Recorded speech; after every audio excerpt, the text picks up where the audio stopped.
जी हाँ दोस्तों, आज होने वाला है VBU सेमेस्टर 1 माइनर, जिसको हम लोग AC पेपर भी कहते हैं। ठीक है, वो हिंदी का महासंग्राम वीडियो, और ये बहुत ही छोटा है क्योंकि इसमें सिलेबस ही छोटा दिया है। यहाँ पर देख सकते हैं केवल और केवल आपको 4 टॉपिक्स पढ़ना है, और हम इसमें से 3 क्वेश्चन फिक्स देंगे दोस्तों, जो आपके एग्जाम में आएगा ही आएगा। उसके बाद भी 1-2 क्वेश्चन और एक्स्ट्रा हम आपको देंगे। ठीक है, मतलब आपको क्या करना है, बस एक वीडियो देखना है, उसके बाद जो आपका AC पेपर 1 हिंदी है वो यूं ही आपका कंप्लीट हो जाएगा। इस बार जो सेमेस्टर 1 है उसमें सबसे ज़्यादा जो आसान सिलेबस है और छोटा सिलेबस है वो AC 1 हिंदी का ही है। आप चाहो तो एक दिन में भी अगर अच्छे से पढ़ोगे तो एक दिन में पढ़ के आपका बहुत ही बेहतर तैयारी हो सकता है। तो इस वीडियो में हम आपको केवल यहाँ पर जो क्वेश्चन बताएं दोस्तों, वो बताएं 1, 2, 3, 4, 5, ठीक है, और एक 6। लेकिन जो सबसे ज़्यादा मोस्ट इंपॉर्टेंट है ना, वो है आपका पहला, दूसरा, तीसरा, चौथा और पाँचवा। उसके बाद अगर आपके पास समय बचता है तो थोड़ा सा आप जीवनी के बारे में और रेखा चित्र के बारे में पढ़ सकते हैं, लेकिन हर हाल में आपको पहला, दूसरा, तीसरा, चौथा और पाँचवा पढ़ के जाना है। ये जो 5 क्वेश्चन है ना, वो मोस्ट इंपॉर्टेंट क्वेश्चन है, और हूबहू ऐसा ही आपको अपने जो आपको पेपर मिलेगा एग्जाम सेंटर पर, ऐसा ही क्वेश्चन देखने को मिलेगा। इसके बाद हम एक मार्क्स का भी क्वेश्चन का तैयारी आपको करवाएंगे। ठीक है, और बिल्कुल आसान भाषा में करवाएंगे, आसान भाषा में। ठीक है, बस आपको एक बार देख लेना है सारा आंसर को। देखो, सबसे जो पहला क्वेश्चन हमारा है, हिंदी नाटक के उद्भव एवं विकास की विवेचना करें। इसको इतना आसान तरीका से बताया ना कि एक बार देखने के बाद आपको यूं ही याद होगा।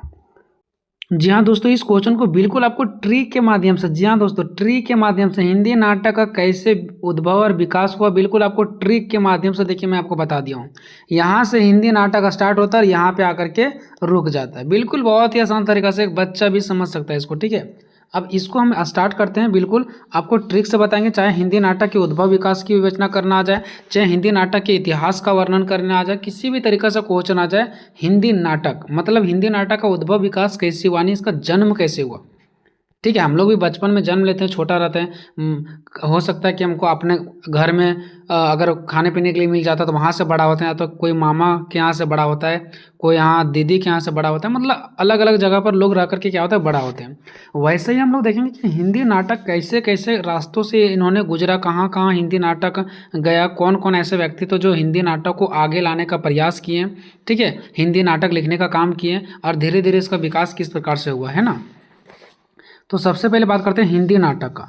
तो देखिए दोस्तों, हिंदी नाटक सबसे पहले आते हैं शुरुआत, जो इसका शुरुआत वो कालिदास से हुआ।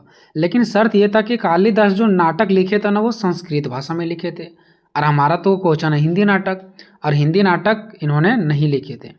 तो इसका सबसे पहला अगर नाटक की बात करें ना, तो आया था कालिदास के द्वारा, जो संस्कृत भाषा में लिखा था। तो संस्कृत भाषा में से मुझे क्या मतलब, तो उसके बाद कालिदास के बाद जो नाटक का शुरुआत हुआ ना, वो हुआ भरतेंदु जी से, और भरतेंदु जी ने ही हिंदी भाषा में लिखे। यानी कि अगर सही सही कहा जाए हिंदी नाटक का विकास तो भरतेंदु जी से हुआ है। लेकिन अगर नाटक का विकास बोला जाए तो संस्कृत भाषा में पहले भी हुआ था, यानी कालिदास के समय से ही हुआ था। ठीक है, तो हम पढ़ रहे हैं हिंदी के बारे में, तो कुल मिलाकर के हम जानेंगे कि भरतेंदु जी से ही हिंदी नाटक का क्या हुआ, विकास होना शुरू हो गया। अब देखते हैं कि जब भरतेंदु जी से ही मतलब हिंदी नाटक का स्टार्ट हो गया, शुरुआत हो गया, तो कैसे कैसे हुआ। तो सबसे पहले देखेंगे विकास नंबर 1, विकास 2, 3, 4, 5। पहला विकास हुआ भरतेंदु युग से, यानी भरतेंदु जी ने ही इसको हिंदी नाटक को तरह तरह से हिंदी नाटक लिखे हैं, इसका विकास किए, है ना, लोगों तक पहुंचाएं, हर चीज़ों को नाटक के माध्यम से दिखाते थे। अगर कोई भी चीज़ लोगों को सिखाना होता था तो वो नाटक करके सिखाते थे। अभी हम लोग जिसको प्रोग्राम नहीं बोलते हैं, प्रोग्राम करना, जैसे अभी 26 जनवरी आता है, 15 अगस्त आता है, तो हम लोग प्रोग्राम करते हैं और उसके माध्यम से लोगों को सीख देते हैं। वैसे ही वो लोग नाटक के माध्यम से सीख दिया करते थे और नाटक को आगे लाने का काम करते थे, नाटक को विकास करने का रास्ता देते थे। ठीक है, नाटक को विकास करवाते थे। उसके बाद द्विवेदी युग, जब भारतेंदु युग अपने युग में इन्होंने विकास किया, उसके बाद एक द्विवेदी जी आते हैं, इन्होंने भी क्या किया, नाटक को विकास किया। द्विवेदी युग का मतलब क्या है, इसमें द्विवेदी जी जो थे एक द्विवेदी नाटककार थे, जिन्होंने नाटक को लिखा और उसको विकास किया। जब द्विवेदी युग खत्म हो गया, उसके बाद आया प्रसाद युग। जैसे द्विवेदी युग में नाटक खत्म हुआ, उसके बाद का जो युग है, उसके बाद जो संभालने का काम किया, उसके बाद जो नाटक को आगे लाने का काम किया, वो प्रसाद जी ने किया, इसलिए इसका नाम प्रसाद युग पड़ गया। उसके बाद प्रसादोत्तर युग, यानी उसी का थोड़ा थोड़ा प्रभाव यहाँ पर भी रहा, प्रसाद जी का ही थोड़ा थोड़ा प्रभाव रहा प्रसादोत्तर युग में।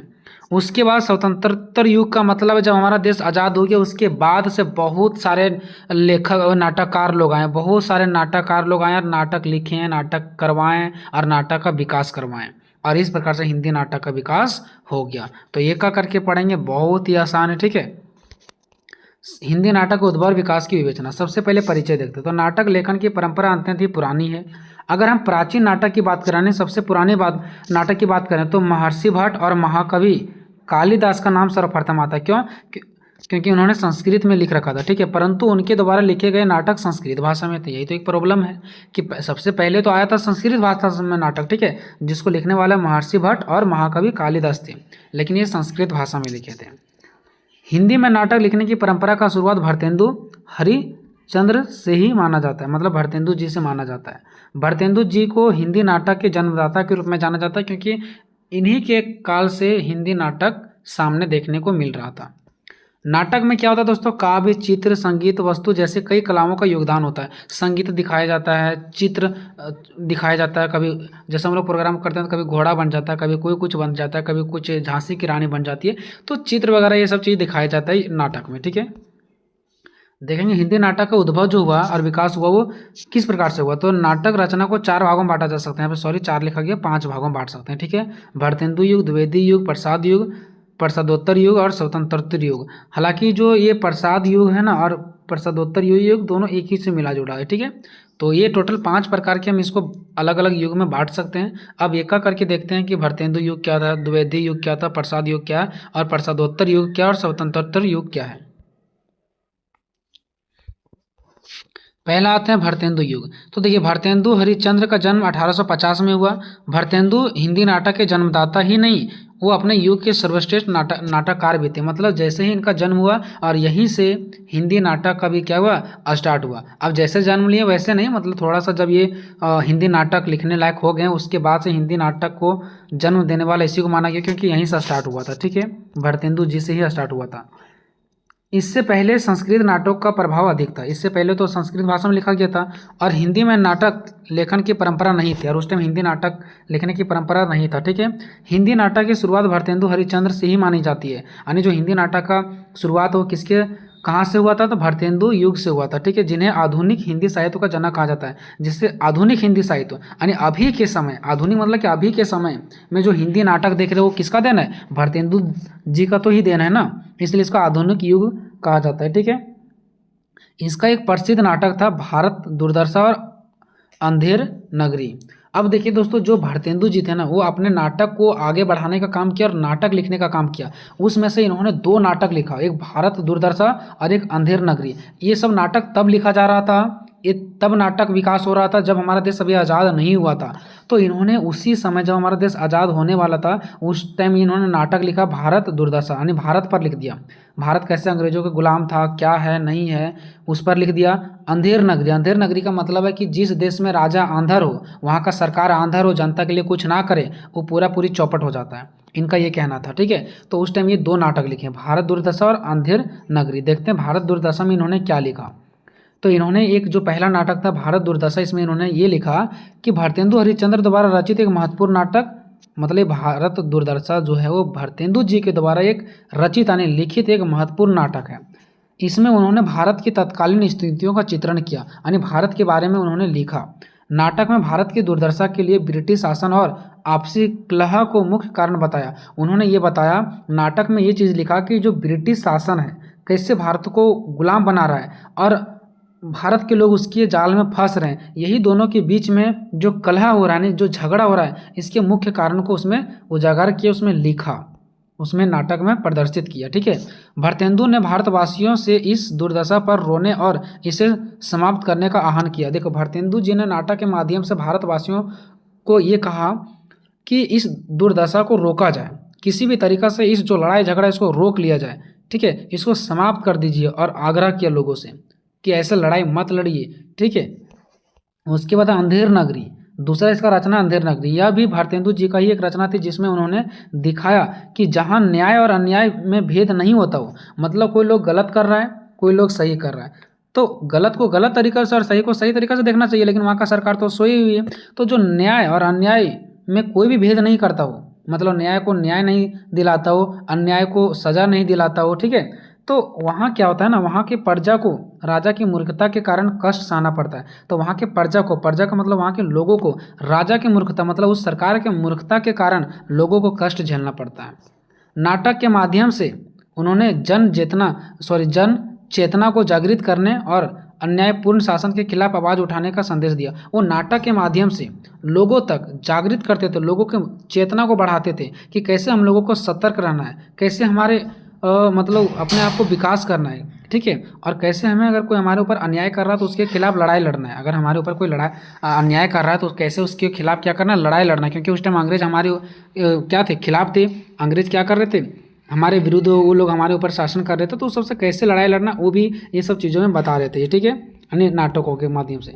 दूसरा द्विवेदी युग। देखिए द्विवेदी युग का नामकरण आचार्य महावीर प्रसाद द्विवेदी के नाम पर पड़ा और इन्होंने महावीर जी ने ही अब यहाँ से अपना नाटक का विकास किए, क्योंकि सब दिन ये भारतेंदु जी ही थोड़ी ना करेंगे, ठीक है। उसके बाद का काल जो संभाले वो महावीर प्रसाद द्विवेदी ने नाटक को आगे बढ़ाने का काम किया, ठीक है। और इस युग के प्रमुख नाटककार माने जाते हैं। द्विवेदी युग में नाटकों की प्रगति रुक गई, लेकिन इस युग में नाटक की ज़्यादा प्रगति नहीं हुआ, थोड़ा सा रुक गया, ठीक है। अतः इस काल में मनोरंजन के लिए साहित्य रचना ना हो सकी और इस समय नाटक को ज़्यादा विकास नहीं हो पाया नाटक, इसलिए लोगों तक मनोरंजन भी अच्छा से नहीं हो पाया, क्योंकि नाटक होगा तभी तो मनोरंजन होगा ना। फिर भी इस काल में जिन नाटकों की रचना हुई वह इस प्रकार है। फिर भी इसमें कुछ ना कुछ नाटक की विकास हुआ, ऐसा नहीं कि एकदम नहीं हुआ, मतलब हुआ लेकिन ज़्यादा नहीं हुआ, ठीक है। जैसे कि तुलसीदास नाटक, चंद्रगुप्त नाटक, महाभारत इत्यादि ये सब चीज़ों नाटक को लिखा गया, ठीक है। उसके बाद प्रसाद युग, यानी जयशंकर प्रसाद ने इसको आगे बढ़ाने का काम किया। अब यहाँ से जयशंकर प्रसाद को इस युग का नाटककार माना जाता है, ठीक है। जयशंकर प्रसाद ने हिंदी नाटक को आगे बढ़ाया। उनके हाथों से हिंदी नाटक के क्षेत्र में एक अद्भुत पूर्व परिवर्तन हुआ और यहाँ से ही जयशंकर प्रसाद के हाथों से ही अब ये क्या हुआ, नाटक में थोड़ा सा और विकास हुआ, यानी कि कुछ परिवर्तन देखने को मिला इसके हाथों से।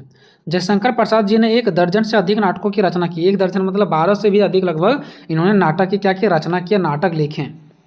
जयशंकर प्रसाद ने अपने नाटकों का विषय भारत के गौरवपूर्ण इतिहास से ग्रहण किया और ये अपने नाटक को जो लिख रहे थे ना वो अपना ज्ञान कहाँ से ले रहे थे, तो भारत के इतिहास से ले रहे थे। उन्होंने इसके पात्र यहाँ पे, ठीक है, इन्होंने इसके पात्र भी अतीत से ग्रहण किया, यानी जो ये नाटक लिख रहे थे ना वो भारत के जो अतीत इतिहास था ना उससे ले रहे थे, ठीक है। अपने प्रत्येक नाटक में एक उत्कृष्ट नारी चित्रण का चित्रण किया, ठीक है। यानी कि हर एक नाटक में, ये जितना सारा नाटक लिखा है ना वो हर एक नाटक में उन्होंने क्या किया, नारी चरित्र की चित्रण किया, नारियों के बारे में बताया, नारियों की क्या किया, चरित्रों की चित्रण किया, उसमें हर एक नाटक में नारियों के बारे में बताए हैं, ठीक है, नहीं महिलाओं के बारे में। नेक्स्ट है प्रसादोत्तर युग, ठीक है, प्रसादोत्तर युग। अब देखते हैं कि प्रसादोत्तर युग क्या है, ठीक है।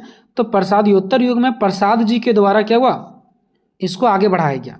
तो प्रसाद के उपरांत हिंदी नाट्य साहित्य में जिन नवीन प्रवृत्ति का आगमन हुआ उसे प्रसादोत्तर युग के नाम से भी अभिहित किया गया, मतलब जाना गया। नेक्स्ट है प्रसादोत्तर नाटककारों में सर्वाधिक चर्चित व महत्वपूर्ण नाम लक्ष्मी नारायण मिश्र का है, लेकिन इसमें सबसे ज़्यादा जो यानी कि चर्चित नाम है, जो चर्चा के विषय में आया है वो क्या है, लक्ष्मी नारायण मिश्र का नाम आता है। किसमें, तो प्रसादोत्तर युग में, ठीक है। और यहाँ भी थोड़ा मोड़ा नाटक का विकास हुआ। नेक्स्ट है स्वतंत्रता युग, यानी आज़ादी के बाद का युग। स्वतंत्रता मतलब क्या, स्वतंत्रता के बाद का युग, यानी जब हमारा देश आज़ाद हो गया उसके बाद कैसे विकास हुआ। तो हिंदी साहित्य के इतिहास में स्वतंत्रता प्राप्त का वर्ष 1947 अत्यंत महत्वपूर्ण है। मतलब हिंदी साहित्य के इतिहास में अगर मैं बात करूं तो हमारे देश की जो आज़ादी है वो बहुत ही अत्यंत महत्वपूर्ण है। नए परिवेश के कारण नई दृष्टि और नए वेश बोध का उदय हुआ, यानी देखिए हमारा देश आज़ाद हुआ, अब सब चीज़ नया चीज़ होने वाला है। तो इसी प्रकार से एक हिंदी जो नाटक था उसमें भी नया चीज़ों का विकास हो रहा था, नए विचारों का विकास हो रहा था, जिसके परिणाम स्वरूप हिंदी नाटक ने पुराने लोग से हटकर नई सोच और विकसित करना शुरू कर दिया। अब जो हिंदी नाटक में जो पुरानी चीज़ें थे, पुराना विचार था, उसमें कहीं ना कहीं हट करके एक नई विचार को डाला गया, ठीक है, और वो नए तरीक़ा से विकास करने लगे। 1947 के बाद हिंदी नाटक सही अर्थों में तेज़ी से आगे बढ़ने लगा, ठीक है। 1947 के बाद जो हिंदी नाटक का जो विकास हो तेज़ी से बढ़ने लगा। स्वतंत्रता के बाद हिंदी नाटक साहित्य में नए बौद्धिक परिवेश का प्रारंभ हुआ, यानी कि नए बौद्धिक का क्या हुआ, परिवेश हुआ। 1950 के आसपास दिखलाई पड़ता है, और ये सब चीज़ें जो विकास हुआ ना वो 1950 के आसपास दिखलाई पड़ता है, ठीक है, क्योंकि 1947 में तो हमारा देश ही आज़ाद हुआ था। इस युग में कई नाटककार हुए, जिसमें मोहन, राकेश, धर्मवीर भारती, ठीक है, गिरीश कर्नाड प्रमुख इत्यादि थे। ठीक है, आने की इस नाटककार में जो व्यक्ति आए थे प्रमुख वो मोहन राकेश, धर्मवीर भारती और गिरीश कर्नाड प्रमुख थे। ठीक है, इस युग में हिंदी नाटक आंदोलन का विकास हुआ। इसी युग में हिंदी नाटक आंदोलन का भी विकास हुआ, क्योंकि उस टाइम हमारा देश आज़ादी की लड़ाई मतलब चल ही रहा था एक तरह से बोले तो। ठीक है, जिसका उद्देश्य हिंदी नाटक को एक नई दिशा में ले जाना था। ठीक है, और इस टाइम क्या हुआ, हमारा हिंदी नाटक का विकास हुआ और ये आंदोलन का भी विकास किया, क्योंकि लोगों को तक जागृत करते तो लोगों को जगाने का काम करते थे नाटक के माध्यम से, और इस प्रकार से हमारे भारत देश को एक नया दिशा मिला। ठीक है, अब आते हैं निष्कर्ष में। तो हिंदी नाटक का उद्भव और विकास एक लंबी यात्रा है, बहुत ही बड़ा लंबी यात्रा है, जिसमें समाज और समय के साथ साथ नाटककारों ने भी महत्वपूर्ण भूमिका निभाई। जैसे जैसे समय बदलते गया वैसे एक के बाद एक नाटककार आते गए और इसको संभालते गए और आगे विकास इसको करवाते गए। स्वतंत्रता से पहले और उस स्वतंत्रता के बाद भी हिंदी नाटक ने समाज को जागरूक करने का प्रयास किया था। ठीक है, और मनोरंजन भी करवाया नाटक के माध्यम से, और इन्होंने महत्वपूर्ण योगदान भी निभाया। तो आई होप दोस्तों कि ये वीडियो आपको कंप्लीट समझ में आया होगा। अगर समझ क्वेश्चन नंबर दूसरा है, हिंदी उपन्यास का उद्भव और विकास की विवेचना करें। ये मोस्ट इंपॉर्टेंट क्वेश्चन देखने वाले हैं, हिंदी उपन्यास के उद्भव और विकास का वर्णन करें। जी हाँ दोस्तों, जैसे मैं यहाँ पे जो ट्रिक बताऊंगा, अगर इस ट्रिक से लिखोगे तो अच्छा मार्क्स मिलेगा, यानी कि फुल मार्क्स मिलेगा। चाहे क्वेश्चन हिंदी उपन्यास दे दे, कभी कभी एग्जाम में सिर्फ उपन्यास का उद्भव और विकास दे देता है। ठीक है, तो घबराना नहीं है, हिंदी उपन्यास दे दे या सिर्फ उपन्यास दे दे, दोनों का मतलब एक ही होता है। ठीक है, तो हिंदी उपन्यास का उद्भव कैसे हुआ और इसका विकास कैसे हुआ, इसके बारे में हमको बताना है। ठीक है, तो इसको हम 4 भागों में बांट के बताएंगे। ठीक है, बहुत सारे चैनल पर मैंने देखा क्वेश्चन आंसर जो बताया गया वो बहुत ही मतलब आम तरीका से, जिससे कि बच्चों क्लास में होता है। ठीक है, तो ऐसे मार्क्स नहीं मिलेंगे। देखो, सबसे पहले देखते हैं दोस्तों उपन्यास का अर्थ क्या होता है। ठीक है, तो उपन्यास 2 शब्दों से मिलकर के बना, उप प्लस न्यास, अर्थात उप और न्यास से बन के मिला है। ठीक है, और इसका मतलब होता है पास में रखा हुआ। ठीक है, यानी कि उपन्यास का मतलब होता है उप प्लस न्यास, और उप प्लस न्यास का अर्थ होता है पास में रखा हुआ। अब ये पास में रखा हुआ का मतलब क्या भाई, तो देखो, वह काव्य जो जीवन की निकटता को प्रस्तुत करता है, मतलब अपने जीवन के बारे में बताता है, जीवन में क्या अच्छाई है बुराई है उसके बारे में बताता है, तो इसी को निकटता बोला गया है। ठीक है, यानी जो हमारे जीवन की निकटता को बताता है उसी को हम लोग उपन्यास कहते हैं, मतलब हमारे जीवन के बारे में बताता है, ऐसे समझिए। ठीक है, उसे हम लोग उपन्यास कहते हैं। उपन्यास को पढ़कर पाठक को ऐसा लगता है कि जैसे यहाँ उसी के जीवन पर आधारित हो। देखो, यानी कि जो उपन्यास एक ऐसा काव्य होता है ना, यानी उसको हम पढ़ेंगे ना तो ऐसा लगेगा ना कि शायद मेरे ही जीवन के बारे में यहाँ पर इस पूरा कहानी में लिखा गया है। तो मतलब इस प्रकार से उपन्यास को डिजाइन करके लिखा जाता है ना कि हर एक पाठक को, यानी पढ़ने वालों को ऐसा प्रतीत हो कि वो शायद मेरे पर ही आधारित है और उसके भी जीवन में सुधार हो जाता है इस तरह से। ठीक है, तो कहीं ना कहीं जो व्यक्ति पढ़ रहा है उसको लग रहा है कि मेरे बारे में, तो कहीं ना कहीं वो निकटता से जुड़ गया कि नहीं जुड़ गया, वो निकटता से जुड़ गया, यानी कि एक दूसरे से पास आ गया, वो चीज़ को पढ़ भी रहा, अपने जीवन में उतार भी रहा है, तो वो एक दूसरे से निकट आ गया, पास आ गया, इसीलिए बोला गया इसमें पास रखा हुआ, यानी कि एक दूसरे से निकट होना। जैसे यहाँ उसी के जीवन पर आधारित हो, है ना, उसी के भाषा में भी लिखी गई हो, उसको ऐसा लगता है कि मेरे ही जीवन में जो चीज़ है उसी के बारे में लिखा गया है और मेरा ही भाषा में यहाँ पर लिखा गया है, उसी को बोलते हैं उपन्यास। कि पाठक को ऐसा पढ़ने के बाद ऐसा लगे कि वो मेरे ही जीवन की हर एक चीज़ों को लिखा गया है और मेरा ही भाषा में, सिंपल भाषा में लिखा गया है। ठीक है, तो ऐसे चीज़ों को हम लोग क्या बोलते हैं, उपन्यास बोलते हैं। आगे देखो, प्रेमचंद्र जी के अनुसार मैं उपन्यास को चित्र मानता हूँ। देखो, यानी जो प्रेमचंद जी है ना, उनका ये कहना है कि मैं उपन्यास को चित्र मानता हूँ। ठीक है, उपन्यास में भी तो चीज़ें लिखी हुई होती है जिसको हम पढ़ते हैं, तो ये चित्र के ही बराबर हो गया। तो प्रेमचंद जी उपन्यास को चित्र मानते हैं। ठीक है, कहते हैं कि ये चित्र है, जो व्यक्ति उसको देखता है समझता है ना। उपन्यास एक गद्य साहित्य की विधा है जिसमें किसी कहानी को विस्तृत रूप में प्रस्तुत किया जाता है। देखो, किसी व्यक्ति का ये कहना है कि ना कि जो उपन्यास है ना वो एक कहानी को विस्तृत रूप में प्रस्तुत करता है, मतलब ये एक कोई भी चीज़ के बारे में, कोई भी टॉपिक्स के बारे में एक अच्छे ढंग से क्या करती है, प्रस्तुत करती है ना। तो ये ऐसा भी बताया जाता है कि कहानी को विस्तृत रूप में प्रस्तुत करती है, एक बड़े रूप में विस्तृत करती है। एक तो होती है कहानी, और अगर उसी कहानी को बहुत अच्छा तरीका से डील किया जाए तो वो होता है उपन्यास। नेक्स्ट है कि मानव चरित्र पर प्रकाश डालना और उसके रहस्यों को खोलना ही उपन्यास है। कुछ व्यक्तियों का ऐसा भी कहना है ना कि जो मानव चरित्र पर प्रकाश डाला जाता है ना, कि व्यक्ति के बारे में जो भी चीज़ लिखा जाता है और उनके जो रहस्यों को खोला जाता है ना, उसी को उपन्यास कहता है। जैसे मेरे जीवन पर लिखा गया कि हम क्या है नहीं है, यानी पूरा का पूरा मेरे जीवन चरित्र पर लिखा गया है और मेरे रहस्य को जो कोई नहीं जानता उस चीज़ों को लिखा गया है। तो कहीं ना कहीं हम कह सकते हैं कि वो क्या हमारा उपन्यास है जो व्यक्ति से जुड़ा हुआ रहता है, इसीलिए तो बोला गया पास रखा हुआ। अब देखते हैं हिंदी उपन्यास का उद्भव व विकास। तो हिंदी उपन्यासों का प्रारंभ जो है ना भरतेंदु काल से ही हो गया था। ठीक है, भरतेंदु काल से ही हो गया था। हिंदी उपन्यास की विकास यात्रा को 4 भागों में विभाजित कर सकते हैं। ठीक है, ऐसा माना जाता है कि हिंदी उपन्यास का जो शुरुआत हुआ था वो भरतेंदु युग से ही हो गया था। फिर भी इसके जो शुरुआत हुआ था उसका 4 भाग हम लोग देखते हैं कि कैसे कैसे स्टार्ट हुआ था। ठीक है, भरतेंदु कौन थे दोस्तों? भरतेंदु थे हमारा प्रेमचंद्र पूर्व युग के एक हमारे कवि थे। ठीक है, अन्य उपन्यासकार थे। तो आगे आपको सब कुछ पता चलेगा। देखो, प्रेमचंद पूर्व युग मतलब प्रेमचंद से पहले का युग, जब प्रेमचंद नहीं आए थे इसके पहले का युग में भी हमारा उपन्यास चल रहा था। फिर प्रेमचंद युग यानी कि जब प्रेमचंद आ गया तब भी हमारा उपन्यास चल रहा था। फिर प्रेमचंदोत्तर युग मतलब प्रेमचंद जब नहीं रहे उसके बाद भी हमारा क्या रहा, उपन्यास का काल रहा, यानी उसके बाद भी उपन्यास चला। उसके बाद आधुनिक युग के उपन्यास यानी कि अभी के समय में उपन्यास मतलब मान लो कि ये हमारा क्या है, प्रेमचंद जी हैं। ठीक है, ये क्या प्रेमचंद जी, इसके पहले भी उपन्यास हुआ करते थे, इसके समय में भी उपन्यास हुआ, इसके समय के बाद में भी उपन्यास हुआ और अभी के समय में भी क्या है, उपन्यास है। तो इस तरह से उपन्यास का क्या हुआ, विकास हुआ। चलिए एक करके देखते हैं। प्रेमचंद पूर्व युग यानी प्रेमचंद से पहले का युग। ठीक है, भरतेंदु हरिश्चंद्र जी ने हिंदी की विभिन्न विधाओं में महत्वपूर्ण योगदान दिया। देखो, जो प्रेमचंद से पहले का युग था ना, तो प्रेमचंद से पहले का युग किसका देन था, तो भरतेंदु हरिश्चंद्र जी का देन था। ठीक है, तो भरतेंदु हरिश्चंद्र जी ने हिंदी की विभिन्न विधाओं में महत्वपूर्ण योगदान दिया, यानी कि जो भरतेंदु जी है वो बहुत ही महत्वपूर्ण योगदान दिया उपन्यास में। परंतु उपन्यास के विकास में उनका योगदान अधिक नहीं है। मतलब भले ही उपन्यास स्टार्ट हो गया था भरतेंदु जी से, लेकिन भरतेंदु जी ने अधिक विकास इसका नहीं कर पाया। भरतेंदु के समय में इसका अधिक विकास नहीं हो पाया।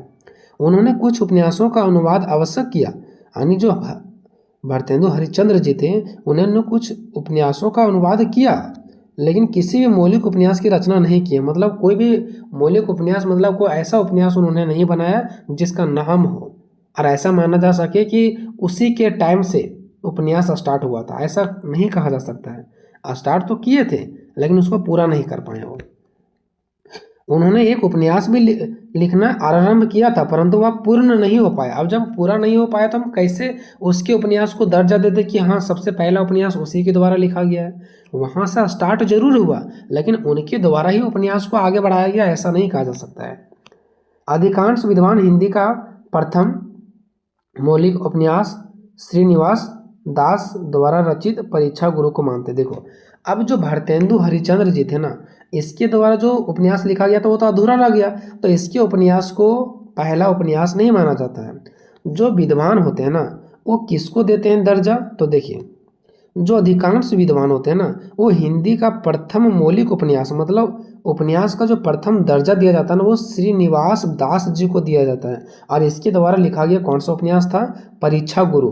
इसी को मानने जाते हैं कि यही एक सबसे पहला उपन्यास था क्योंकि इन्होंने लिख करके इसको पूर्ण किया था, यानी कि पूरा किया था। लेकिन वो जो लिखे थे उसको पूरा नहीं कर पाए थे, है ना।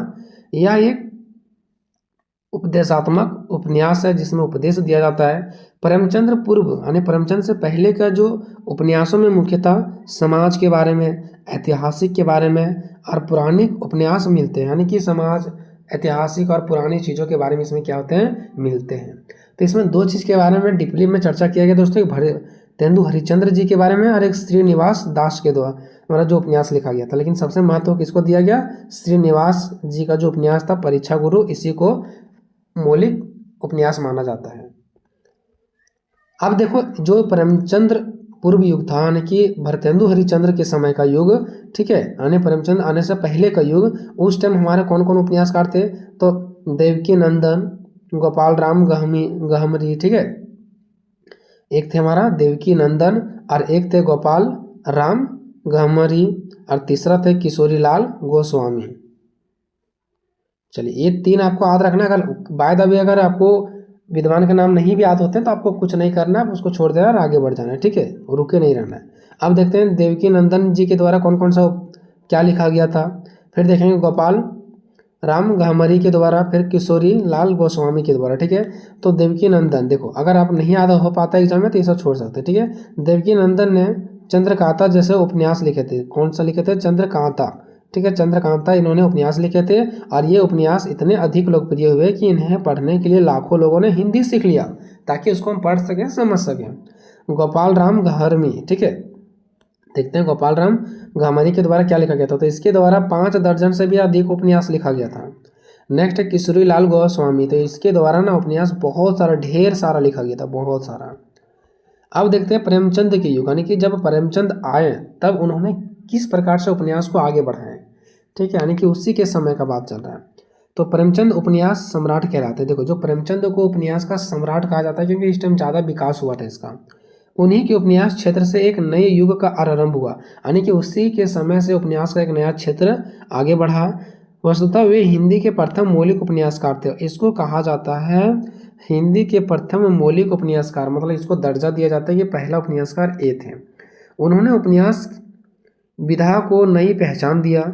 उन्होंने उपन्यासों में निम्न वर्ग, जो नीचे वर्ग के लोग थे, मध्यम वर्ग के लोग थे, भारतीय किसान थे, समस्त शोषित वर्ग थे, जो गरीब लोग थे, जो दूसरे के ऊपर, यानी कि ऐसे लोग जिसके ऊपर अत्याचार किया जाता था बड़े वर्गों के द्वारा, ठीक है, विभिन्न समस्याओं का चित्रण मिलता है, ठीक है। यानी प्रेमचंद के युग के टाइम में जो उपन्यास लिखा गया था ना, इसमें गरीब लोग के बारे में, फिर मिडिल लोग के बारे में, फिर भारत के किसान के बारे में, फिर जो जिसके ऊपर अत्याचार होता था उन सभी लोगों के बारे में, जो उनको समस्या होती थी, जो उनकी प्रॉब्लम होती थी ना, उसके बारे में उपन्यास में लिखा गया। इसलिए इस युग के उपन्यास को सबसे महत्वपूर्ण दर्जा दिया गया है। प्रेमचंद का उपन्यास सेवा सदन प्रकाशित हुआ। देखो प्रेमचंद का एक उपन्यास था जिसका नाम था सेवा सदन, क्योंकि ये सेवा करते थे इसलिए इसका उपन्यास का नाम क्या था? सेवा सदन। इसके साथ ही उपन्यासों की स्वस्थ परंपरा चल निकली। अब उसी के टाइम से, स्वस्थ का मतलब होगी दोस्तों, उसी के समय से एक अच्छे ढंग से उपन्यास बन करके निकलने लगी, ठीक है। प्रेमचंद के अधिकांश उपन्यास सामाजिक थे, जो समाज से जुड़े हुए थे, गरीब लोगों से जुड़े हुए थे, किसानों से जुड़े हुए थे, निम्न वर्ग के लोगों से जुड़े हुए थे, है ना। उस समय के समाज में जितनी भी बुराइयां भी थी ना, उनका वर्णन प्रेमचंद के उपन्यासों में मिलता है। यानी उस समय के समाज में जितनी भी सारा बुराइयां थी ना, वो सारा का सारा उपन्यास में मिलता है, प्रेमचंद के उपन्यास में, क्योंकि इन्होंने सारे समस्याओं के बारे में लिख रखे थे। तो ये एक ऐसा उपन्यासकार थे जो बुराइयों के प्रति आवाज़ उठाते थे। अब देखते हैं प्रेमचंद के युग के समय में कौन कौन उपन्यासकार थे। तो जैसे हो गया जयशंकर प्रसाद, सूर्यकांत त्रिपाठी निराला जी हो गए, ठीक है। थोड़ा सा तबीयत खराब है दोस्तों, मैं क्षमा चाहूँगा अगर आवाज़ दूसरे जैसा आता होगा तो। अब यहाँ पर देखिए, अब जयशंकर प्रसाद और दूसरा हमारा सूर्यकांत त्रिपाठी निराला, ये दोनों के द्वारा देखते हैं कि कौन कौन सा उपन्यास लिखा गया। तो जयशंकर प्रसाद ने एक ऐतिहासिक उपन्यास लिखे। उनके उपन्यास अधिक लोकप्रिय नहीं हुआ, यानी कि जो जयशंकर प्रसाद के द्वारा जो उपन्यास लिखा गया था ना, वो बहुत ज़्यादा लोकप्रिय नहीं हुआ। उनके उपन्यास थे कंकाल, तितली जैसे, ठीक है। अब देखते हैं निराला जी के उपन्यास अलका था, यानी कि निराला जी के उपन्यास जो लिखा गया था उसका नाम था अलका, ठीक है। लेकिन उन्हें उपन्यास विधा में उतनी सफलता नहीं मिला, इसको भी ज़्यादा सफलता नहीं मिला, ठीक है। अगर ये नाम आपको भूल जाते हैं तो कोई दिक्कत नहीं दोस्तों, आप सीधे आगे बढ़ेंगे। अब देखते हैं प्रेमचंदोत्तर युग, यानी कि प्रेमचंद के बाद का युग, कि प्रेमचंद के बाद के युग में कौन से उपन्यास का कारोबार संभालने और उसको आगे बढ़ाने का काम किए। तो देखो प्रेमचंदोत्तर युग में उपन्यास के क्षेत्र में अनेक नवीनतम प्रवृत्तियां दिखाई देती है, यानी कि नए नए चीज़ें दिखाई देती है। जैसे जैसे समय आगे बढ़ते जा रहा है वैसे वैसे उपन्यास का भी धीरे धीरे नए तरीका से विकास होते जा रहा है। कला की दृष्टि से यह युग निश्चित ही प्रेमचंद युग से सर्वश्रेष्ठ है, यानी कि कला के युग में अगर देखा जाए, कला के युग में अगर देखा जाए तो पिछले बार जो हम लोगों ने देखा था प्रेमचंद का युग, तो प्रेमचंद के युग से बेहतर माना जाता है किस क्षेत्र में? कला के क्षेत्र में। लेकिन अगर भावों की दृष्टि से देखा जाए तो प्रेमचंद साहित्य से उच्च नहीं है, यानी कि कला की दृष्टि से प्रेमचंद से अधिक नवीनतम है, लेकिन भावों की दृष्टि से देखा जाए तो प्रेमचंद से ज़्यादा नवीनतम नहीं है, ज़्यादा उच्च नहीं है। इस काल के उपन्यासों को निम्नलिखित प्रकार से विभाजित किया जा सकता है। देखो जो प्रेमचंदोत्तर युग था, यानी प्रेमचंद के बाद का युग, उसको अलग अलग भागों में बांटा गया। जैसा सामाजिक उपन्यास हो गया, साम्यवादी उपन्यास हो गया, ऐतिहासिक उपन्यास हो गया। अब देखते हैं ये क्या है। सामाजिक उपन्यास। सामाजिक उपन्यास प्रेमचंद युग में भी बड़ी संख्या में लिखे गए थे। देखो ये है प्रेमचंद युग के बाद का युग। लेकिन प्रेमचंद के युग का जिस टाइम बात चल रहा था उस टाइम भी क्या हुआ था, सामाजिक उपन्यास लिखे गए थे, लेकिन उतना विकास उनका नहीं हुआ है ना। प्रेमचंदोत्तर युग में सामाजिक उपन्यासों की परंपरा सुदृढ़ हुआ, यानी कि प्रेमचंद युग के बाद का जो युग आया ना उसमें सामाजिक उपन्यास का परंपरा चला और इसमें सबसे ज़्यादा सुधार हुआ। अब इस युग के उपन्यासकार कौन थे दोस्तों, तो यशपाल थे, मोहन राकेश थे, राजेंद्र यादव थे। ठीक है, अब देखिए एक और था साम्यवादी उपन्यास। साम्यवादी मतलब ये होता है जो समाज से जुड़ा हुआ, ठीक है। तो यशपाल के उपन्यास साम्यवादी विचारधारा के उपन्यास हैं, है ना। ऐतिहासिक उपन्यास प्रेमचंदोत्तर युग, यानी कि प्रेमचंद के बाद का युग जो है ना वो ऐतिहासिक उपन्यास भी लिखे गए, लेकिन इनकी संख्या अपेक्षाकृत कम है। देखो यानी प्रेमचंद युग के बाद, देखो प्रेमचंद युग के बाद भी क्या किया गया, एक ऐतिहासिक उपन्यास भी लिखे गए, लेकिन इनकी जो संख्या ना अपेक्षाकृत क्या है, कम है। यानी जो प्रेमचंद के युग का जो ऐतिहासिक उपन्यास था ना उससे इनकी जो संख्या वो क्या है, कम है। आगे देखिए आधुनिक युग के उपन्यास, यानी कि अभी के समय का उपन्यास। देखो आज का उपन्यास आधुनिक युग बोध का उपन्यास है, यानी कि आधुनिक युग बोध मतलब अभी के समय का उपन्यास। आज का जो उपन्यास है वो आधुनिक युग बोध का उपन्यास है। आधुनिक युग बोध का मतलब क्या, बहुत ज़्यादा आधुनिकीकरण हुआ उसका, बहुत ज़्यादा विकास हुआ। यह उपन्यास औद्योगिकरण हुआ, शहरीकरण हुआ, आधुनिकता हुआ, बौद्धिकता हुआ और पश्चिमी विचारधारा से प्रभावित है। देखो औद्योगिकरण मतलब बहुत नया नया टेक्नोलॉजी आते गया, शहरीकरण मतलब शहर बढ़ते गया, है ना। तो धीरे धीरे लोगों के पास ज्ञान बुद्धियाँ आने लगा, ग्रामीण से शहरी में बढ़ने लगा, इस प्रकार से भी इसका विकास हुआ। आधुनिकता आई, यानी कि पुराने जमाने से नवीनतम की ओर इसका काल बढ़ते गया। बौद्धिकता और पश्चिमी विचारधारा से भी प्रभावित हुआ। पिछले जो चीज़ है उससे भी यहाँ कहीं ना कहीं विकास देखने को मिलता है, पिछले चीज़ों का भी प्रभाव इस पर पड़ा, है ना। यह उपन्यास आधुनिक जीवन पर सुंदर व्यंग है, यानी जो यह उपन्यास है ना वो अभी के समय के जीवन पर देखें तो बहुत ही सुंदर इसका प्रभाव पड़ता है, बहुत ही सुंदर व्यंग है। इस काल के उपन्यास को पढ़ते हैं मोहन राकेश, राजेंद्र यादव। अब देखते हैं निष्कर्ष, ठीक है। कहा जा सकता है कि अल्पकाल में ही हिंदी उपन्यास विधा ने पर्याप्त उन्नति की, मतलब बहुत ही कम टाइम में हिंदी उपन्यास ने बहुत ही अच्छा विकास किया है। वर्तमान समय में अगर अभी के समय में बात करें तो हिंदी उपन्यास के कथ्य व शिल्प में अत्यधिक परिवर्तन हुआ है। अभी के टाइम में अगर देखें तो हिंदी उपन्यास में बहुत ज़्यादा सुधार हुआ है, जो समय की मांग के अनुरूप उचित है, यानी जो समय के अनुसार से जो इसमें विकास होते हैं या उसके अनुरूप बिल्कुल है, उसके लिए बिल्कुल उचित है। ऐसा नहीं कहा जा सकता कि बहुत ज़्यादा समय लग गया और उतना विकास नहीं हुआ, जितना समय लगा उतना भी इनका विकास भी हो गया, ठीक है। क्वेश्चन नंबर 3, हिंदी कहानी का उद्भव एवं विकास का वर्णन करें। आज की इस वीडियो में मोस्ट इंपॉर्टेंट क्वेश्चन देखने वाले हैं, बिल्कुल आपको ट्रिक के माध्यम से, जी हाँ दोस्तों ट्रिक के माध्यम से समझाएंगे, इससे आपका क्या होगा, बेहतर तरीके से समझ में आएगा, ठीक है। और एक भी पॉइंट्स को आप नहीं भूलेंगे और वीडियो को एक बार देखेंगे आपको पूरा कंप्लीट समझ में आ जाएगा, ठीक है। तो हमारा क्वेश्चन है दोस्तों कि हिंदी कहानी के उद्भव एवं विकास का वर्णन करें। इसके पहले भी बहुत सारा क्वेश्चन करवाया गया, नहीं देखें तो जाके देख लीजिए, डिस्क्रिप्शन में लिंक है, ठीक है। कि जो हिंदी कहानी है ना, अभी भी हम लोग हिंदी कहानी पढ़ रहे हैं और आज से कई साल पहले भी हिंदी का दौर था, तो तब से लेकर के अभी तक हिंदी का विकास कैसे धीरे धीरे होता गया। आखिर एक बच्चा भी धीरे धीरे बड़ा होते चला जाता है, वैसे हिंदी कहानी का उद्भव और विकास कैसे हुआ इसका आपको वर्णन करना, इसके बारे में बताना है। तो देखिए दोस्तों इसका कहानी यहाँ से स्टार्ट होता है, ठीक है। हिंदी कहानी का उद्भव या तो फिर विकास। सबसे पहले समझेंगे हिंदी कहानी का अर्थ क्या होता है। हम इसमें देखने वाले हैं अर्थ और विकास। विकास मतलब उद्भव और विकास एक ही चीज़ है, ठीक है। सबसे पहले जानेंगे हिंदी कहानी का अर्थ। तो हिंदी कहानी का अर्थ होता है कहना, कोई भी चीज़ों को कहना, ठीक है। यही हमारा क्या कथा है और इसी कथा को हम लोग कहानी कहते हैं, ठीक है। इसका विकास की बात करते हैं तो विकास इसको 4 तरीका से हुआ है, ठीक है, यानी 4 क्रम में हुआ है। जो हिंदी कहानी का विकास हुआ वो 4 सीरीज में हुआ है। पहला प्रेमचंद के पूर्व युग, यानी जो प्रेमचंद जी थे ना, प्रेमचंद जी के आने से पहले भी हिंदी कहानी का क्या हुआ था, विकास हो चुका था। तो ये को प्रेमचंद जी से पूर्व यानी पहले, और एक प्रेमचंद युग यानी एक प्रेमचंद जिस टाइम था उस समय का जो हिंदी का विकास हुआ वो एक युग था, ठीक है। और तीसरा हमारा है प्रेमचंदोत्तर युग, यानी प्रेमचंद जी के बाद का युग, ठीक है। और नेक्स्ट हमारा स्वतंत्रोत्तर युग, यानी कि जो हमारा देश स्वतंत्र हुआ, आज़ाद हुआ 1947 में, उसके बाद का युग। मतलब हम यहाँ पे देखेंगे दोस्तों कि ये हमारा प्रेमचंद जी है, ठीक है, इसको आप मान लीजिए प्रेमचंद जी हैं। और ये जो प्रेमचंद जी है तो इसके पहले भी कहानी का विकास हुआ था, इसके समय में भी क्या हुआ, कहानी का क्या हुआ, विकास हुआ। और इसके बाद भी कहानी का विकास हुआ, और जब हमारा देश आज़ाद हुआ तब भी कहानी का विकास हुआ। मतलब कहानी का विकास जो है ना वो यहाँ से स्टार्ट हुआ है। हिंदी कहानी का विकास यहाँ से स्टार्ट हुआ है, यहाँ से फिर यहाँ, फिर यहाँ से यहाँ, फिर यहाँ से यहाँ तक विकास होते हुआ है। और अभी हम लोग यहाँ पे हैं। क्यों?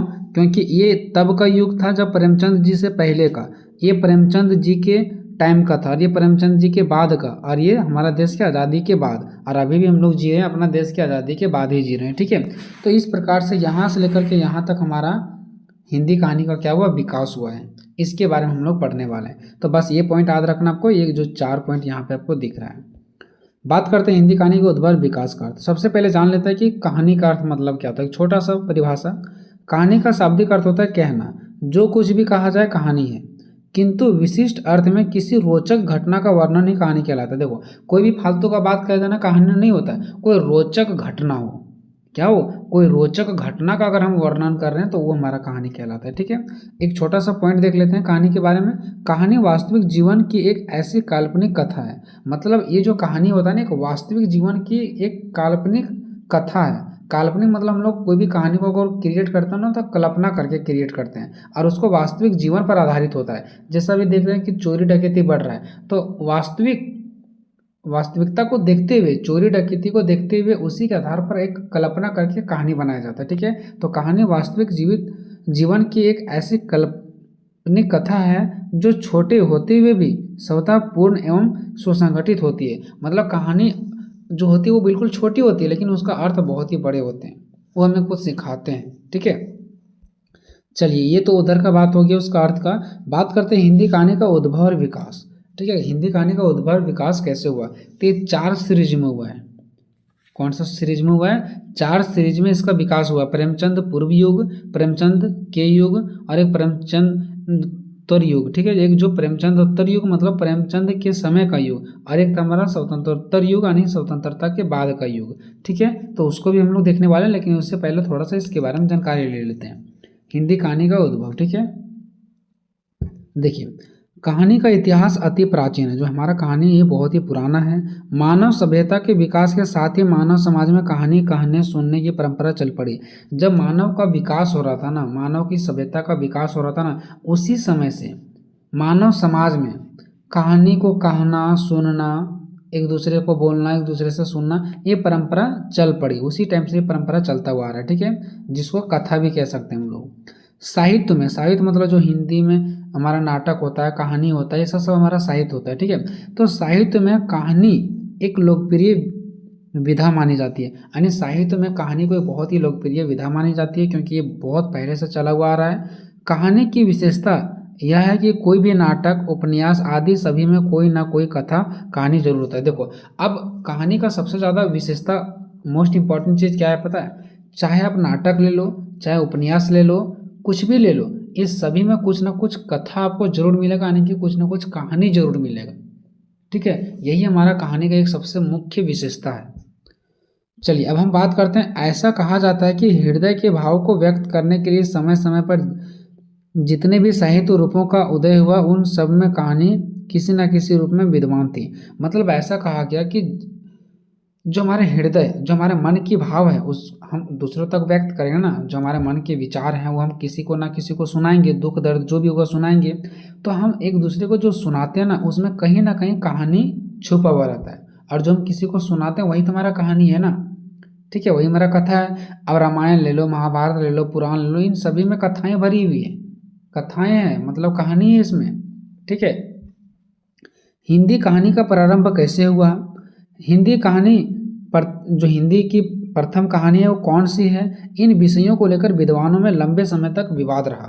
यानी कि जो विद्वान लोग थे, हिंदी के जो बड़े बड़े विद्वान लोग थे, उनके मन में ये सवाल हमेशा से चलते रहे हैं कि हिंदी कहानी का प्रारंभ कैसे हुआ, आखिर हिंदी कहानी जो है वो आया कैसे, हिंदी की प्रथम कहानी कौन सी है, यानी हिंदी का प्रथम कहानी कौन सा। पहली बात तो हिंदी आया कैसे, इस शुरुआत कैसे हुआ इसका, और अगर शुरुआत हुआ तो पहला हिंदी का कहानी कौन था। ठीक है, इन सभी विषयों पर लेकर के इन विद्वानों के अंतर्गत क्या है, बहुत सारे कन्फ्यूजन है, विवाद रहा है। ठीक है, चलिए ये तो एक छोटा सा पॉइंट्स हम लोगों ने देखा हिंदी कहानी के उद्भव विकास। अब मैन यहाँ से देखते हैं, ठीक है, हिंदी कहानी के विकास का क्रम, कि जो हिंदी का कहानी का विकास हुआ है, जैसे बच्चा जो होता है वो छोटा होता है, फिर धीरे धीरे क्या होता है, बड़ा होता है, धीरे धीरे बड़ा होते चला जाता है, वैसे ही हिंदी कहानी का भी देखेंगे विकास का क्रम, कि धीरे धीरे बड़ा कैसे होता है, मतलब धीरे धीरे और ज़्यादा विकसित कैसे होती है, ठीक है, इसके बारे में हम लोग जानेंगे। तो यहाँ पे 4 हम लोग देखेंगे, एक प्रेमचंद के पूर्व युग, और एक प्रेमचंद के समय का युग, और एक वो हमारा प्रेमचंदोत्तर युग, यानी कि प्रेमचंद के बाद का युग भी आप लिख सकते हैं अगर ये पॉइंट भूल जाते हैं, ठीक है, और एक हमारा स्वतंत्रोत्तर युग, यानी स्वतंत्रता के बाद का युग, ऐसे भी आप लिख सकते हैं, ठीक है। चलिए आते हैं पॉइंट नंबर पहला पर, प्रेमचंद पूर्व युग, यानी कि प्रेमचंद से पहले हिंदी का विकास कहाँ तक हुआ था, हिंदी कहानी का जन्म हुआ था कि नहीं हुआ था, ये सब चीज़ों के बारे में हम लोग देखेंगे, ठीक है। देखिए अच्छे से आपको समझना है, ठीक है। हिंदी कहानी की विकास की यात्रा सरस्वती, ठीक है, तथा इंदु पत्रिकाओं के प्रकाशन से आरंभ हुआ, ठीक है।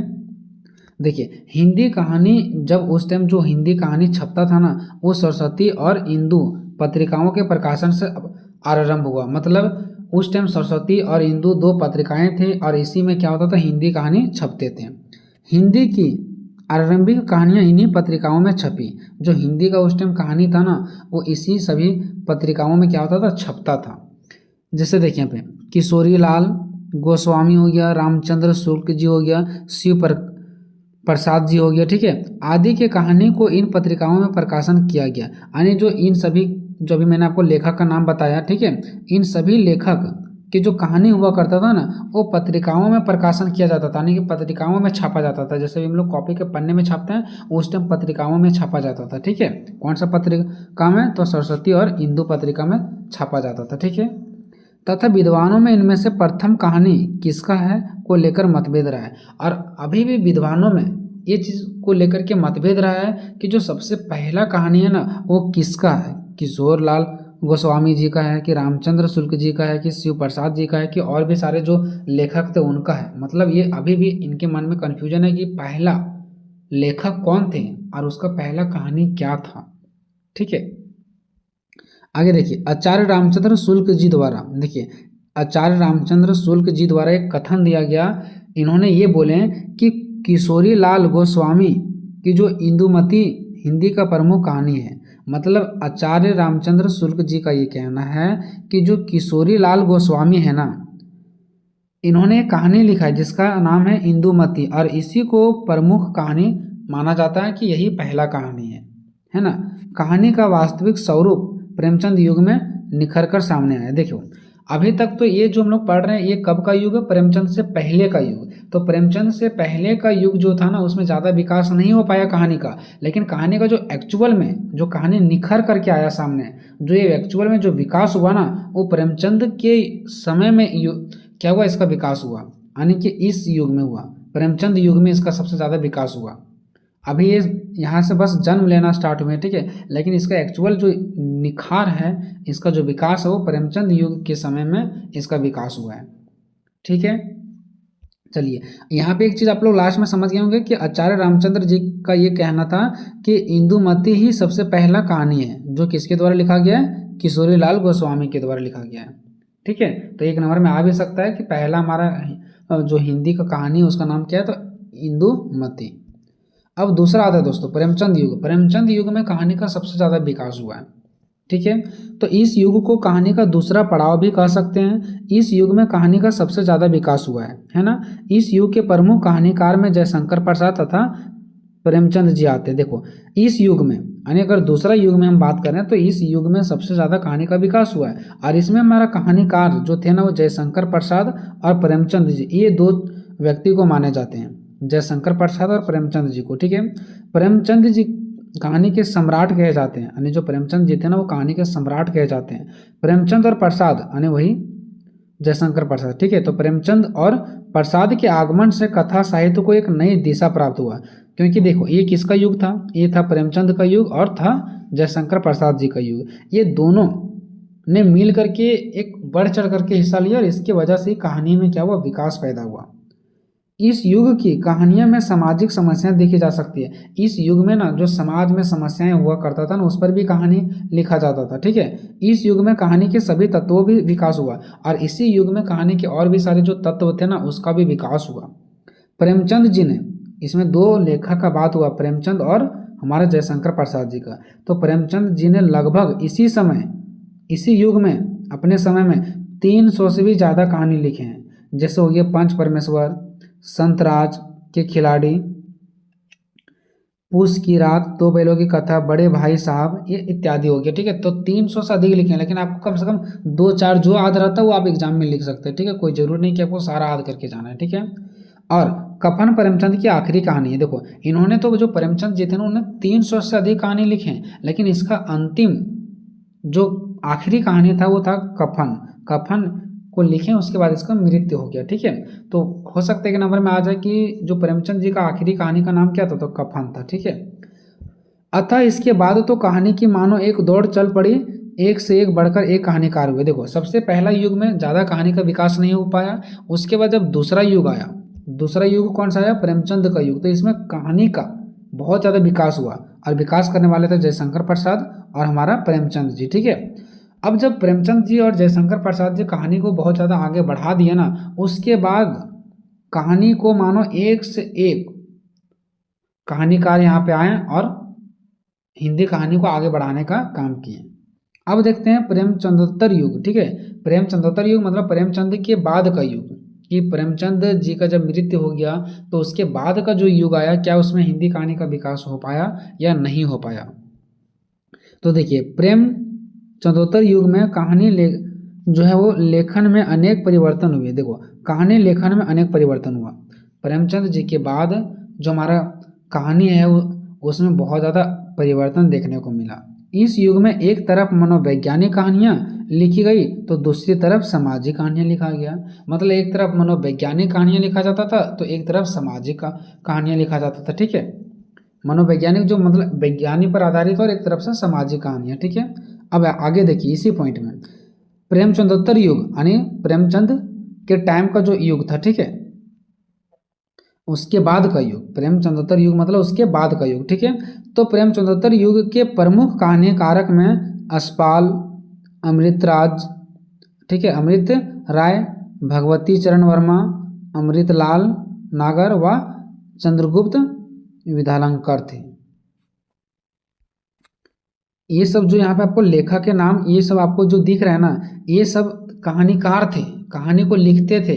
किस टाइम में, जब हमारा प्रेमचंद जी का मृत्यु हो जाता है उसके बाद ये लोग क्या करते हैं, कहानी को आगे बढ़ाते हैं और कहानी लिखते हैं, जिसमें नाम आपको याद रखना दोस्तों, यशपाल, अमृत राय, भगवती चरण वर्मा, अमृतलाल नागर और चंद्रगुप्त विद्यालंकार, ठीक है, विद्यालंकार। ये आपको याद रखना, आप 2-3 भी लिख सकते हैं अगर याद नहीं रहता है तो मैं बता रहा हूँ, ठीक है।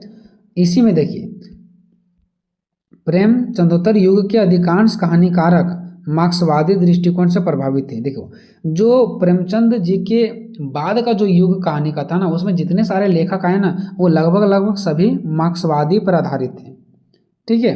एक विचारधारा मार्क्सवादी, ठीक है, इसी पर लगभग सभी लेखक का विचार था, इसी पर आधारित थे, मार्क्सवादी पे। यशपाल क्या थे, एक लेखक थे, ठीक है। यशपाल ने मार्क्सवादी को अपनी कहानियों का आधार बनाया। देखो यशपाल जो जी थे, जो कहानियों को लिखते थे, वो मार्क्सवाद को अपना कहानी का आधार भी बना दिए, ठीक है। और इनका कहानी का नाम क्या क्या था, तर्क का तूफान, फूलों का कुर्ता, अभिशाप आदि इनकी प्रमुख कहानियां थे। किसकी कहानियां, यशपाल जी का प्रमुख कहानी था तर्क का तूफान, फूलों का कुर्ता और अभिशाप। चलो अब देखते हैं स्वतंत्रोत्तर युग, यानी कि जब हमारा देश स्वतंत्र हो गया उसके बाद का युग, यानी कि जिसको समकालीन कहानियां भी कहा जा सकता है, ठीक है। देखो स्वतंत्रता के बाद का हिंदी कहानियों को हम समकालीन कहानियां कहते हैं। जो हमारा देश की आज़ादी के बाद का जो हिंदी कहानी में विकास हुआ उसको हम लोग बोलते हैं समकालीन कहानी। इन कहानियों में जीवन की जटिलताओं, भ्रष्टाचार और शोषण आदि का चित्रण देखने को मिलता है। मतलब हमारा देश की आज़ादी के बाद जो हमारा कहानी आया ना, उसमें भ्रष्टाचार से रिलेटेड, जटिलताओं से रिलेटेड और शोषण से रिलेटेड कहानियाँ देखने को मिलता है, क्योंकि इस टाइम जटिलता, भ्रष्टाचार, शोषण बढ़ चुका था। इस युग के प्रमुख कहानीकारक यानी स्वतंत्रता के बाद मोहन राकेश, राजेंद्र यादव, रेणु, शिव प्रसाद जी जैसे लेखक थे। ठीक है, अब हम बात करते हैं दोस्तों इसका निष्कर्ष का, कि आप लोगों ने पूरा क्या पढ़ा उसको निष्कर्ष में लिखना होता है छोटा पॉइंट में। ठीक है, जिस प्रकार समय कभी रुकता नहीं उसी प्रकार कहानी लेखन की परंपरा भी रुकता नहीं है। कहानी हमेशा लिखा जाता है और लिखाते रहेगा। ठीक है, इंदुमती से लेकर आज तक, इंदुमती जो पहला कहानी लिखा गया था, तो इंदुमती से लेकर के आज तक कहानी लिखी जा रही है। मतलब पहला जब हमारा लेखक लोग कहानी को लिखे थे इंदुमती, उस टाइम से लेकर के आज तक भी कहानी लिखा जा रहा है। समय जिस परिस्थितियों को जन्म देती है, यानी कि जैसा समय रहता है, जैसा परिस्थितियां रहता है, कहानीकारक यानी जो लेखक लोग लिखने वाले होते हैं वो भी उसी परिस्थितियों के आधार पर कहानी लिखते हैं। जैसा परिस्थिति होता उसी के हिसाब से कहानी भी लिखा जाता है। कहानी एक प्रकार से समाज का दर्पण होता है ना। कहानी क्या होता है, एक प्रकार से समाज का दर्पण होता है जो समाज की स्थितियों को पाठक के सामने रखता है। मतलब समाज में क्या हो रहा है नहीं हो रहा है उसी से रिलेटेड कहानी तैयार किया जाता है और उस कहानी को पाठक के सामने रखा जाता है। पाठक मतलब पढ़ने वाले लोगों के सामने रखा जाता है ताकि लोग पढ़े और समझे कि हमारा समाज अभी क्या है और क्या हो रहा है। इस प्रकार से क्वेश्चन आपका खत्म हो गया। क्वेश्चन नंबर 4 है, आत्मकथा पर नीति दीर्घ निबंध लिखें। इसका जो आंसर है दोस्तों अभी मैंने नहीं करवाया, इसका आंसर मैं बाद में करवा दूंगा। ठीक है, नेक्स्ट है, संस्मरण साहित्य का अर्थ एवं उसके उद्भव और विकास पर प्रकाश डालें।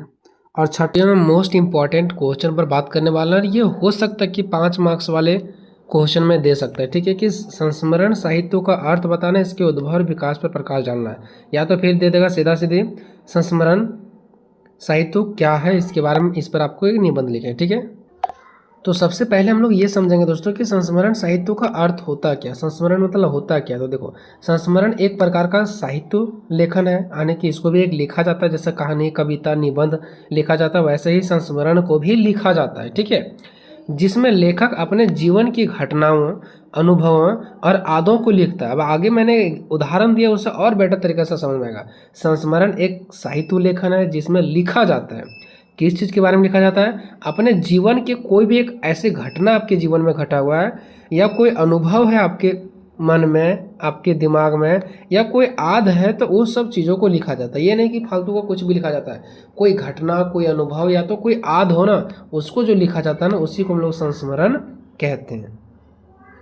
ठीक है, चलो उसके बाद नेक्स्ट देखते हैं कि इसमें लेखक अपने जीवन के किसी विषय, समय, व्यक्ति, स्थान या घटना का वर्णन करता है। देखो, इसमें लिखने वाला व्यक्ति क्या करता है पता है, अपने जीवन के कोई विशेष समय के बारे में, कोई विशेष व्यक्ति के बारे में या स्थान के बारे में, व्यक्ति मतलब हो सकता है कोई दूसरा व्यक्ति, स्थान के बारे में या कोई घटना का वर्णन करता है इसमें, है ना।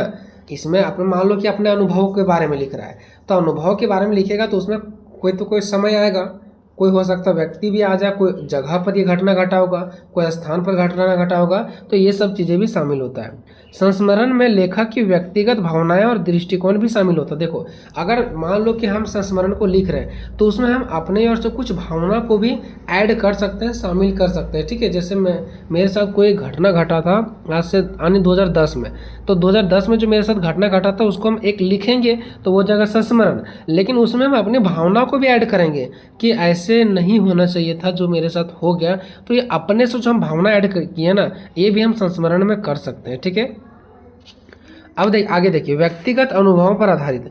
ये जो संस्मरण है ना, ये व्यक्ति के अनुभव पर आधारित है। लेखक अपने जीवन के वास्तविक अनुभवों को लिखता है, यानी कि उसके अंदर जो अनुभव है ना, जो चीज़ के जो घटना घट गया था, जो अभी याद है उसको, उसके बारे में वो लिखता है। विशिष्ट विषय या कालखंड पर आधारित है, ये कोई समय पर आधारित होता है। ये नहीं कि मतलब अभी वो घटना घटा नहीं है और हम आगे लिख दिए, नहीं, ये कोई ना कोई समय पर आधारित होता है। ठीक है, तो संस्मरण लेखन के पूरे जीवन के बजाय किसी विशेष घटना, व्यक्ति या समय पर केंद्रित होता है। ये नहीं कह सकते कि पूरे जीवन के बारे में इसमें लिखना है, पूरा जीवन के बारे में नहीं लिखना होता है। इसमें कोई एक जीवन के, पूरा जीवन की बजाय नहीं, पूरा जीवन के बारे में इसमें नहीं लिखना है, बल्कि जीवन की बजाय इसमें कोई विशेष घटना, कभी जीवन में विशेष घटना घट गया हो, कोई व्यक्ति या समय पर आधारित होती है। वो व्यक्ति जा रहा था, उसने मुझे मार दिया, कोई व्यक्ति पर या कोई समय पर, या वो एक कोई विशेष घटना रहा होता है। ठीक है, नेक्स्ट व्यक्तिगत दृष्टिकोण, लेखक अपनी भावनाओं, विचारों और दृष्टिकोण को व्यक्त करता है। इसमें व्यक्ति क्या, जो लेखक है लिखने वाला, वो अपनी भावनाओं को ऐड कर सकता है, विचारों को और अपने दृष्टिकोण को, सुझाव को भी क्या कर सकता है, ऐड कर सकता है। स्मृति पर आधारित, देखो लेखक की आदों और स्मृतियों पर आधारित होता है। देखो ये जो संस्मरण लिखा जाता है ना, वो लेखकों की आदों पर और उसकी स्मृतियों पर क्या होती है, आधारित होती है।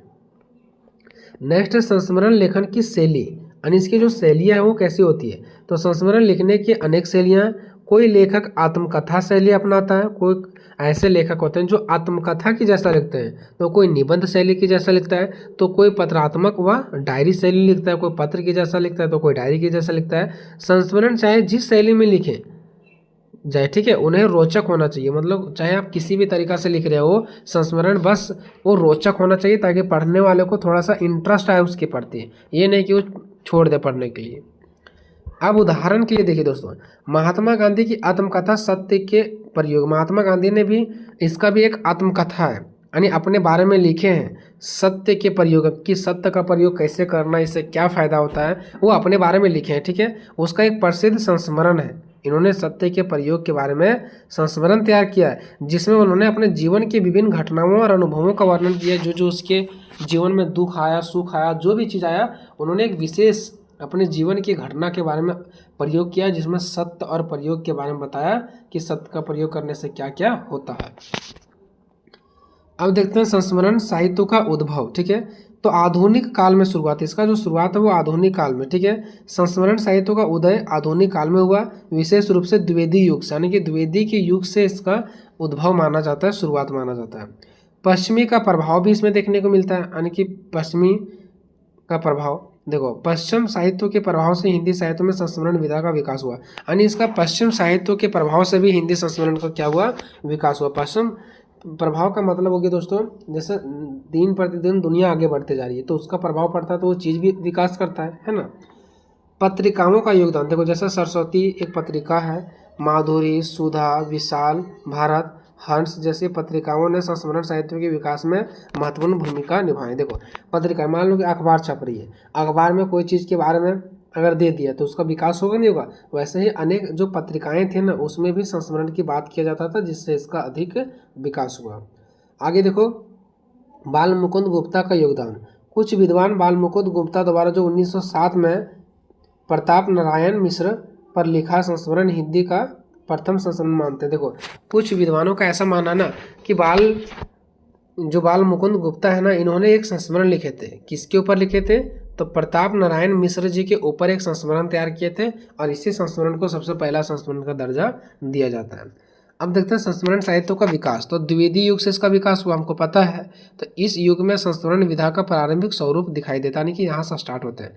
उसके बाद छायावादी का युग आता है, छायावाद युग में संस्मरण साहित्य का पर्याप्त विकास हुआ, और यह एक साहित्यिक विधा के रूप में प्रतिष्ठित हुआ, यानी कि धीरे धीरे और ज़्यादा इसका विकास होते गया। इसके प्रमुख लेखक कौन थे दोस्तों, तो महादेवी वर्मा, प्रकाश चंद्र गुप्ता, कन्हैया लाल मिश्र, प्रभाकर आदि जैसे लेखकों ने संस्मरण साहित्य को समृद्ध किया। यानी कि बहुत सारे क्या थे, लेखक थे, सिर्फ यही लेखक नहीं थे, और ये सब लेखक ने मिल करके संस्मरण को आगे बढ़ाने का काम किया। एक छोटा सा क्वेश्चन था दोस्तों 5 मार्क्स के लिए, और अगर बाय द वे अगर 15 मार्क्स में आ जाता है तो इसी चीज़ों को आपको पॉइंट जो मैंने आपको बताया, ये पॉइंट लिख दीजिएगा और इसी को आगे बढ़ा दीजिएगा, ठीक है। जीवनी एवं रेखाचित्र पर एक संक्षिप्त निबंध लिखें।